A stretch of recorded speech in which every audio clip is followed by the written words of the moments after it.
Subscribe now. This customer requested a Disney's Tangled themed cake. It is a two-tier cake, so I went with light purple for the bottom, and for the top I went with light pink. I gave the customer different options for the topper, and this is the one that they went with. I found this one on Amazon, and I like it because it has the two different options for her hand. She either holds a frying pan or she holds a paintbrush. I personally love the frying pan, so I went with that one, but I did leave the other option in the bottom of the box in case they wanted to switch that out, they could.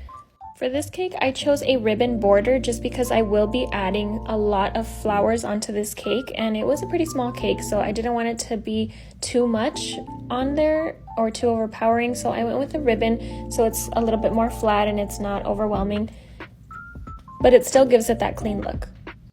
Once the ribbon is on there, I put on her nameplate, which I made using white fondant, and I used an impression mat that I rolled over that.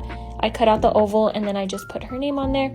And just to give it a cleaner look, I also go and I put a pink border around that with fondant. Now I began to add all of the flowers, so I did make roughly about 50 to 60 fondant flowers for this small cake. And I made those using a silicone mold. I want to say that I found them on Amazon, and you can find almost any silicone mold design that you're looking for, and they're very, very helpful when making a detailed cake because you can get every single little detail. For example, I have a mold for a baby and it really gets every single detail in there. They have it for gold chains, or you can really do anything with these silicone molds, and they're extremely helpful.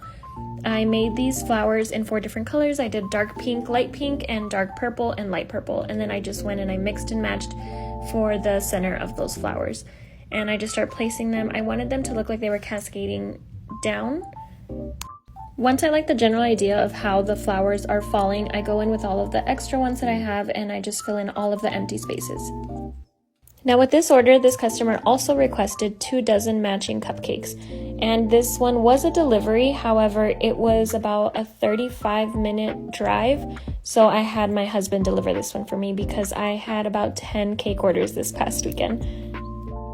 Once I finish up with the flowers, I go ahead and I take my pictures in my light box, and then I get ready for delivery. So I make the box and then I stamp the box with my logo, and I like to put this in the freezer for about 5 to 10 minutes just to get it ready for delivery, make sure it's okay. And here's the finished product, and then here is everything all ready to go for delivery.